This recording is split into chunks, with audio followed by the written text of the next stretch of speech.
Welcome to this presentation. My name is David Monciardini. I'm a senior lecturer at the University of Exeter Business School, and I'd like to thank you, the University of Oslo, and the Sustainability Law Group, research group, that have organized this amazing conference that took place on the 7th to 9th of December on the risk of unsustainability.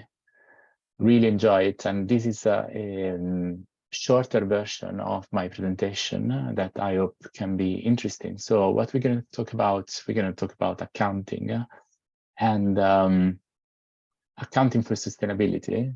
Just to say that I'm based, as I said, at the University of Exeter, but more precisely in the Penguin campus, which is a lovely spot that you can see also as incredible natural beauty, as you can see from the picture below, but also it's one of the most incredible place to study and to work when it comes to sustainability and business sustainability, in my case in particular, but all sort of research around sustainability take place in this campus.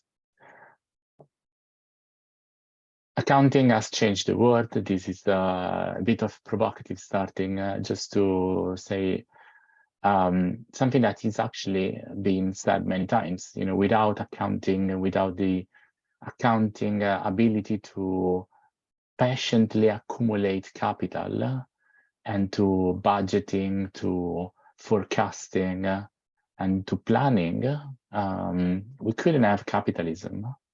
So this has been incredibly influential, incredibly effective, to the point that at the moment we've been too effective and we end up exploiting nature and also exploiting labor and people to a level that we talk about the fact that we live in the Anthropocene.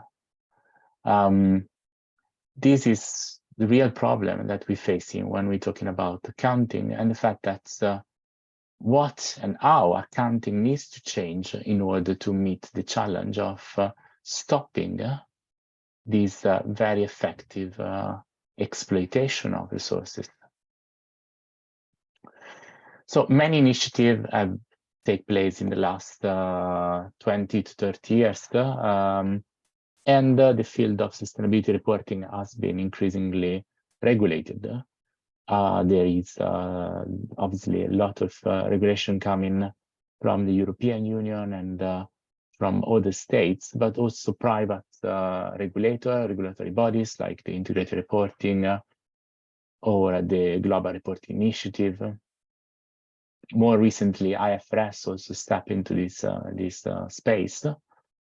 And what I want to draw your attention to is the issue of the analogy between sustainability reporting and financial reporting, which I think is it's a key one. And my argument is basically the only schemes that have been successful in this area have been schemes that have a strong analogy with financial reporting. And this has not been the same with areas like human rights or circular economy that do not resonate with financial reporting concepts. So I'm going to develop this in two directions. The first one is the problem of cross-scale management of sustainability and understanding exactly what we mean by sustainability reporting. And I think the language is very ambiguous at the moment. When we talk about risk, value, impact, or sustainability, we always use, sometimes a language that is not clear whether we talk about socio-ecological system or we talk about the organizational level system.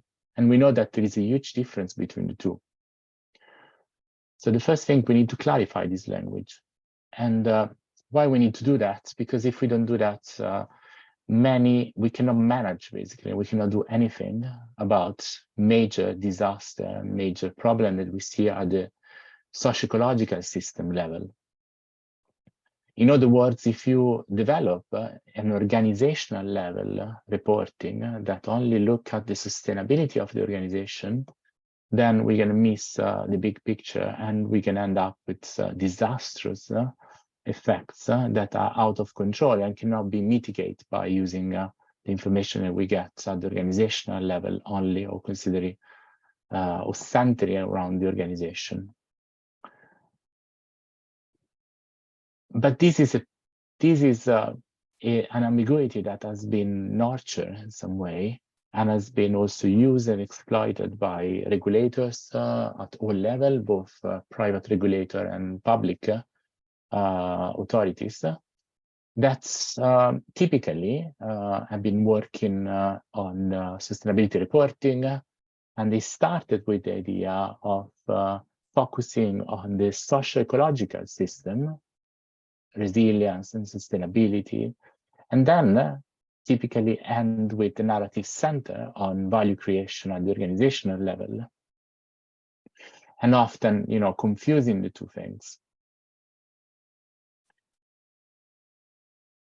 In that sense, and this is the second point I want to make, is we facing a regulatory capture in which the regulator have been captured by the regulated. In this case, we see the target, so that the companies that are supposed to issue those sustainability reports have captured the regulator, and there is not enough understanding and listening of the beneficiaries, of the people that will use this information, which does not just include financial investors, but also many other actors, including communities, NGOs, trade union, that could find this information very useful and very empowering. So what is the regulatory capture? It's a situation in which the regulator begins to think like the regulated actor.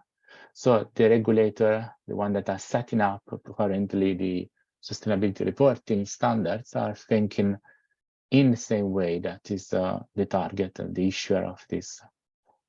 And we see also another phenomenon, I believe, that we can call transformism. This comes from Gramsci, and is when growing demands from radical transformation that we've seen at the moment about sustainability have been disarticulated and captured by incorporating some of their instances into the dominant logic, in this case of accounting, but only to the extent that is financially relevant. So again, we go back to the analogy with financial reporting and the strong capture that require sustainability reporting to somehow be developed in the same direction of financial reporting.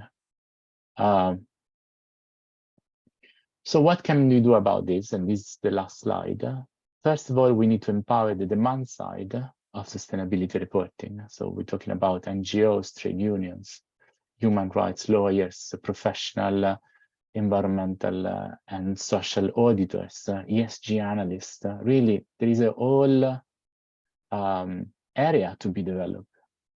And the second is we need to end the language ambiguity. We need to be clear about this cross-level approach and understanding what is concerning socio-ecological system and what is instead about value creation at the organizational level. We have to think more in terms of hybrid organizations. So organizations are not just focusing on social, on economic value creation, but also social value creation and environmental growth. This can be done in particular having cross-sectoral partnerships that understand, different objectives and understand different also contribution that business, public authorities, NGOs can bring into the table. And then finally, we have to give back dignity to the legislation and to the regulator, and